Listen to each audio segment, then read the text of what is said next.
पुण्यात राम मंदिराची प्रतिकृती साकारण्यात आली आहे। 10 दिवस परिश्रम घेत मुलांनी श्रीरामांच्या मंदिराची प्रतिकृती साकारलेली आहे। पुण्याच्या सारसबाग येथील गणपती मंदिरात ही प्रतिकृती आजपासून खुली करण्यात आली आहे आणि याचाच आढावा घेतला आहे आमचे प्रतिनिधी सचिन जाधव यांनी।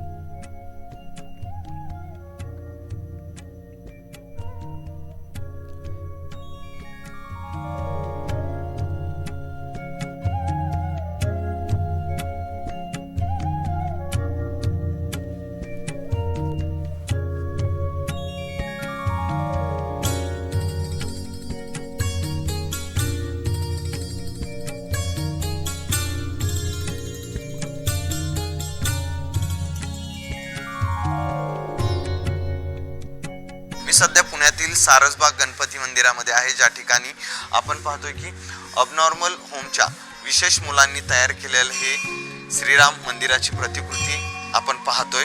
खरं तर सारसबाग गणपतीला येणाऱ्या भाविकांची गर्दी मोठ्या प्रमाणात असते। आता राम मंदिराचा उत्साह आणि मोठ्या आनंदात साजरा केला जातोय देशभर। विविध ठिकाणी विविध कार्यक्रम आहेत 22 तारखेला। त्याच पार्श्वभूमीवर खरं तर क्रिएटिव्ह फाउंडेशनच्या वतीने ज्या विशेष मुलांनी हे 10 दिवसात तयार केलेलं मंदिर आहे आणि या मंदिरात पाहण्यासाठी खरं तर सारसबागमध्ये येणाऱ्या भाविकांची ही मोठी गर्दी होते। ही गर्दी होत असताना गेले अनेक वर्षांचा खरं तर राम मंदिराचा एक कधी होणार त्याचा इतिहास हे सगळ्यांनाच माहिती आहे। अखेर आता राम मंदिर सर्वांसाठी अयोध्येतलं खुलं होतंय आणि त्या पार्श्वभूमीवर खरं तर या राम मंदिराची प्रतिकृती आपण ही पाहतोय। पुण्यासह देशभरामध्ये त्याचा उत्साह आहे। आपण पाहतोय की प्रतिकृती पाहण्यासाठी या ठिकाणी लोक येतात, सेल्फी काढतायत आणि त्याचा आनंद जो आहे श्रीराम मंदिर जे खुलं होणार आहे त्याचा यामार्फत खरं तर एक विशेष मुलांनी हे बनवलेलं मंदिर आहे ते पाहण्यासाठी लोकांची गर्दी होते।